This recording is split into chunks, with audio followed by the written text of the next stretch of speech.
Your Mini Cooper key fob from 2011 to 2014 models uses a CR2032 battery. Symptoms of a dying battery include reduced range, working only within 10 to 15 feet of the car. Replacing it yourself is easy and saves money.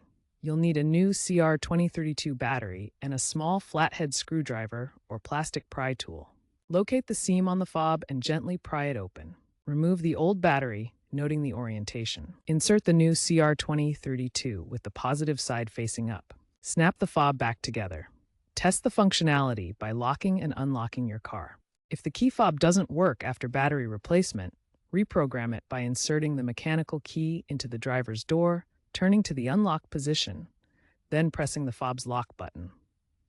Always use a CR2032 battery for replacement. Other sizes may not fit properly or provide sufficient power for reliable operation. Dispose of old batteries responsibly at recycling centers to protect the environment. DIY battery replacement saves you $75 to $150 compared to dealership costs. If issues persist after reprogramming or you're uncomfortable with DIY work, seek professional help. Online tutorials are plentiful and show high success rates for these replacements.